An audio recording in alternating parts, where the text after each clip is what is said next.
everybody, this is Rod Klimek. Most of you know me as the Kilted Carpenter. We do a lot of tool reviews. Well, not a lot actually. I don't think we posted anything in like a year and a half or 2 years. And we'll get back to that. I like to actually play around with tools before. I did the unboxing on the rigid saw and that thing died. Like, I know I abuse tools. I know that. But it just died. The gear stopped working. I digress completely. So, here's the deal. We're doing a sword review. Why are we doing a sword review, Rod? Because I've been a collector of swords my whole life. Well, my whole, adult life. Actually, as a kid, I collected toy swords. I collected, plastic swords and size and ninja stars and stuff like that. Like, I collected them. Not just, I saw one, I got one, I played with it till it broke, and I got another one. Like, I collected them. And moving into adulthood, I know this is a new direction for the channel, but that's, the whole thing is Klimek Co., making your life better. And if you're a sword collector, this is going to make your life better today. And I also like the idea of the umbrella. I can do whatever I want because it's my company. And it's my channel. And they always say you got to carve out a niche. You just do one thing, you do it really well. I don't know why, when you can do 10 things really well, if you're going to sacrifice something to do something else, then you got to kind of pick and choose. But if you can share your love of building homes and your love of tools, and you can share your love of swords and different types of knives and reviews and stuff like that, why not throw them all together in the mix? Just show people who you are. Let it hang out. So then I remember buying my first sword when I was, I want to say 10, 12 maybe. Family vacation to Florida, went into a flea market, and I saw it. It was a saber, and you've probably seen a bunch of them online. It's a terrible stainless steel piece of crap. But it was $18. I remember that, $18, and I had a $20 bill. And it was like a flea market type setup, so he didn't charge me any tax or anything like that. And I bought that sword, and I had that sword until I was, I don't know, 18, something like that. The handle broke off. I undid the nut on the pommel to see how it was all put together. Anyway, I've been collecting swords a very long time. And some of the swords that I've come across and some of the swords I've spent money on have been trash, but at a trash price.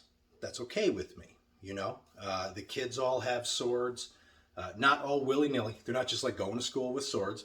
We have water bottle slicing in the summertime, and then in the fall, we gather up people's pumpkins and gourds that they're going to throw away, and we toss them, and then everyone takes turns cutting them in the air. It's quite a thing that we do. Just fully armed family, because why not? So I have some knowledge in this area. I have historical pieces. The oldest one I have goes back to 1790s-ish. Could be a little earlier, could be a little later. I have 1800s pieces and, bayonets, and I have, I talk too much. I have historical pieces. I also have replicas. I also have trash replicas and like fun little quirky things that don't cost a lot of money, but that they're crap. So let's get right into the sword review. I know the lighting's not good. This is the first time I'm doing a sword review, so just bear with me, and I'm going to do it just like a tool review. I'm just going to give you straight up, here's the deal. I'm not going to go through, you're not going to see me cutting things with it. You're not going to hear heavy metal music in a water bottle, and I slice it. We're not doing that. We're just going to talk about the sword. I'm going to try to keep it real concise. Okay, so let me get my gloves on. I personally don't like to touch swords if I can avoid it.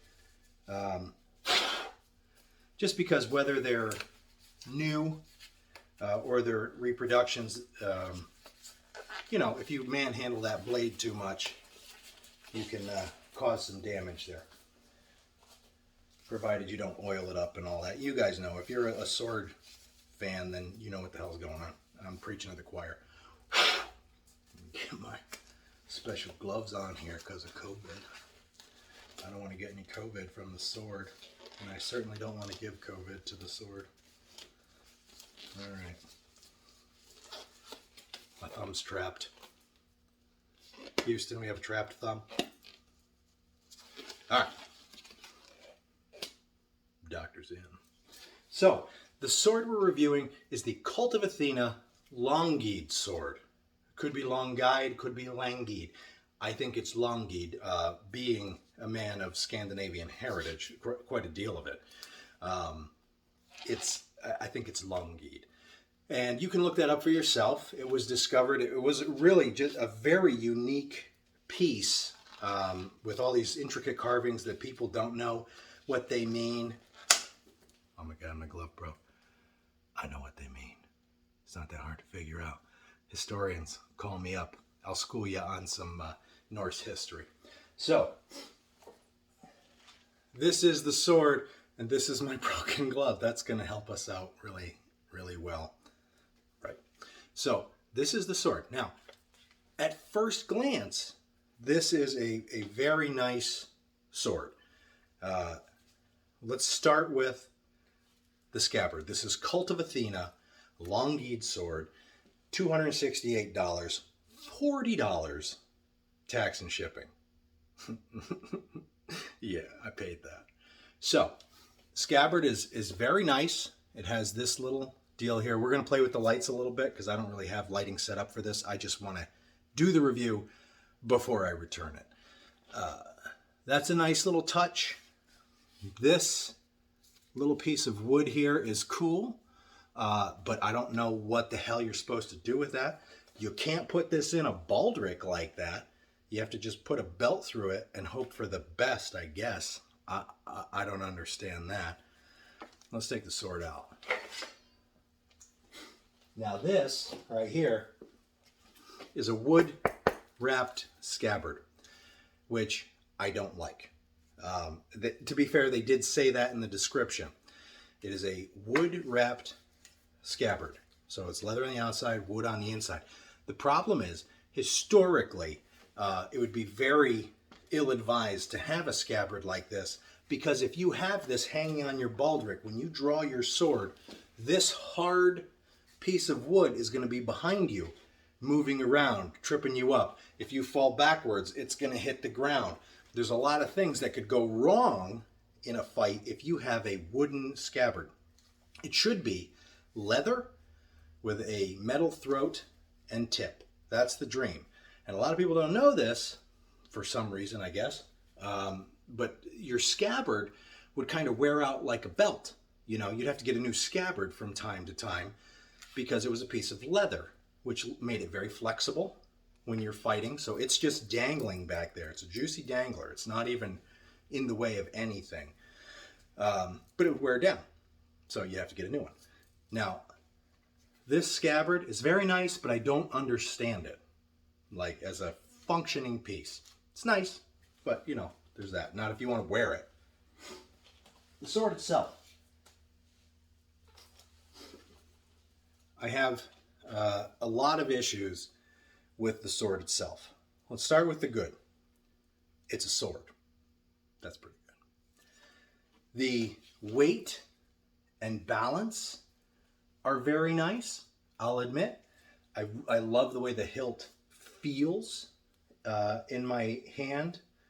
This cross guard here, excuse me, I mean, not the whole hilt. The cross guard feels good, the way it's rounded up right there. It's not digging in, it's not encumbering you. The pommel is the same thing, but with a catch. Now, if you look at the pommel, I'm going to turn the other light on and see if the camera maybe picks up. I was trying to avoid this halo that I'm going to get because I ain't no angel, let me tell you.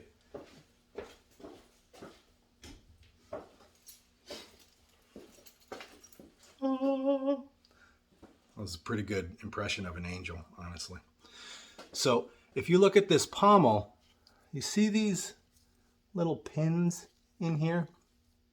To be fair, they are accurate to the sword that was discovered. But they really mess up your hand in here. That thing is digging into your hand when you come back on the pommel. The pommel shape is very nice. Here are the issues I have with the sword. I'm going to get in real close here. I hope you don't mind. So this is like crap. There's a big chunk missing here.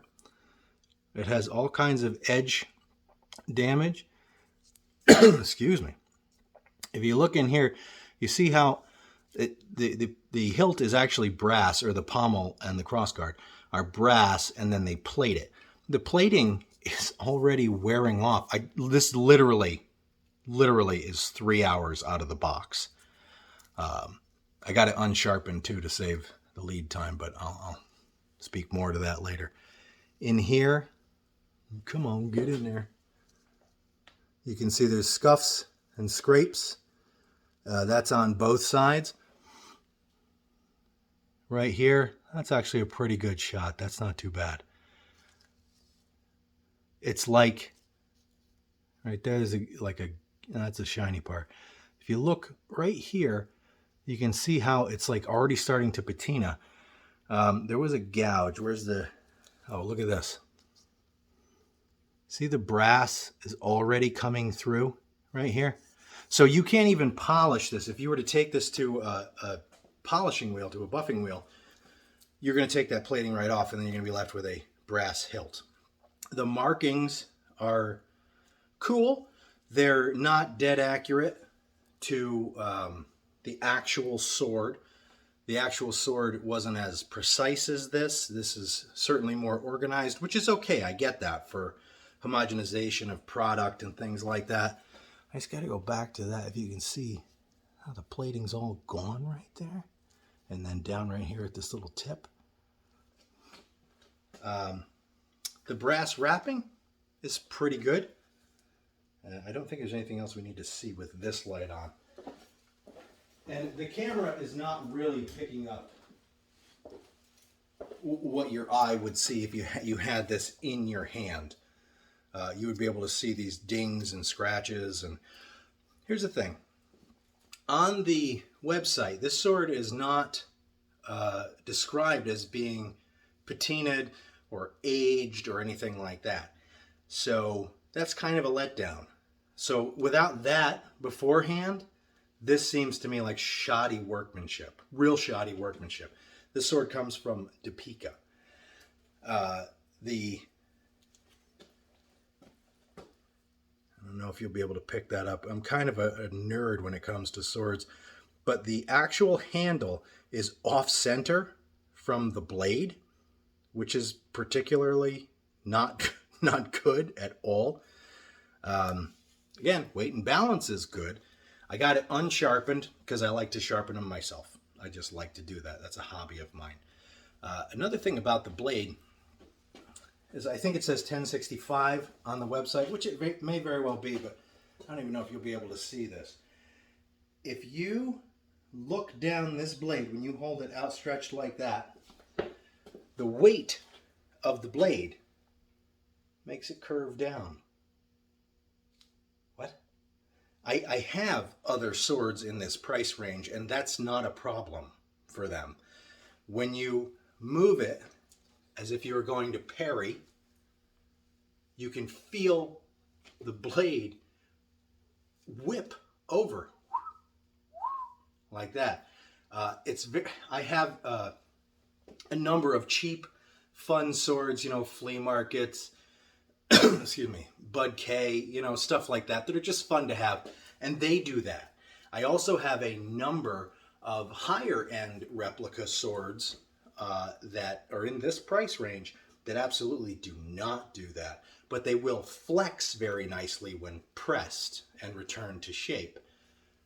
This is a bad blade. It's a bad design. It's too heavy for itself. This blade could be thinner. That might take some of the weight out. You know what also bends right over when you hold it out like that? Flat stock steel from Home Depot for $15. So I'm unimpressed. Let's sum it up. Maybe I got a bad one. But for $300, I don't want a bad one. Okay? $300 is not the most expensive you can go for swords. I understand that completely, but I have a long history and a lot of experience with different levels of swords. Actual swords that were used in battle, historical pieces, dress swords, and reproductions from $20 stainless steel nothings up into the multiple hundreds of dollars fully functional replicas. So I know what I'm talking about. This sword is not worth the money. This is the Kult of Athena Langeid sword from Topeka. This sword is not worth the money.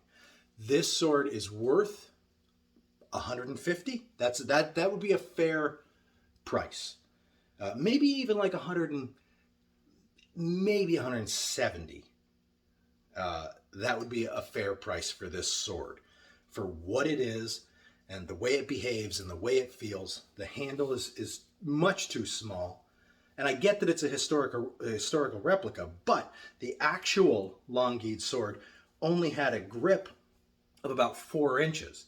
So it's not exactly historically accurate. They made it longer so people can use it. Why not make it a little thicker? That would also beef up the tang a little bit. Man, excuse me. That would also beef up the tang a little bit, which may lend it to not flex. You can feel the flex here. If I were to block a blow this way, like that, the bounce and blah, blah, blah, blah of this sword is pretty unbelievable. So, long story short, and I do have some other swords I would love to do reviews on. Maybe I'll get a better setup, but this one is going back immediately. Not worth it. Weight is good, balance is good, feels good, but it also doesn't feel like it's very sustainable. It doesn't feel like I could have a little fun with this sword without worrying about it bending or breaking, especially right where the tang goes into the handle. So, to sum it up, the Kult of Athena Langeid sword. We didn't even talk about shipping. What am I at? 17 minutes. My God, I talk too much. Okay, so let's talk about the shipping real quick. So it's $40 tax and shipping. And it took them 5 days. The order was in processing. I thought you put it in a box and it goes out the door. First time with Kult of Athena, to be fair. I'm kind of a windlass guy. I like windlass steel crafts. I think they make good blades. I think they make good swords at good prices. Mercy. Let me have a cup of coffee here. Sip of coffee. Not the whole cup. I want to drink the whole cup in front of you. So it took them 5 days to put it in a box, I guess, and send it out the door. Then they sent it FedEx. God knows why. FedEx is the worst. They're like maybe better than the post office. Maybe. So then it got delayed. It was supposed to come Thursday. Well, it got delayed. We're going to send it Friday. Then we had some weather. That I understand completely. And then they were like, well, we're going to send it Saturday. And they said, okay, we'll send it Sunday. And then they said, how about Monday? Okay. And then I called FedEx and I said, hey, wherever it is, stop it. I'll come get it. So I had to drive and get it anyway. So FedEx didn't have it for a week. And the thing is that I don't expect everything to be Amazon Prime. I don't expect that. But in this day and age, to come from Indiana to New York, 2 weeks? What, are you kidding me? I could have driven to Indiana, had a nice 4-day vacation, went to the store, got it, and came home. But that's shipping. So all in all, it's been a pretty displeasurable experience with Kult of Athena. Maybe it's a one-off. I won't be doing business with them again. I know there's some other people like Shad, and Skal that do Kult of Athena and like their stuff a lot. And that's fine. That's fine. I just think this sword in particular is not worth the money. And Kult of Athena, if you are watching, you want to refund me $150, I'll keep the sword. And I will sing its praises at $150. Absolutely. But at the $270 price point, and 40 shipping, and it took 2 weeks, and all the dogs are barking in the neighborhood? Not for me.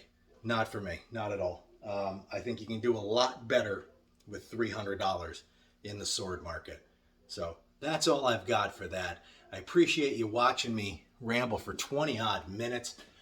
Maybe next time we do a sword review, which I do have a bunch to go through. I mean, I own a bunch.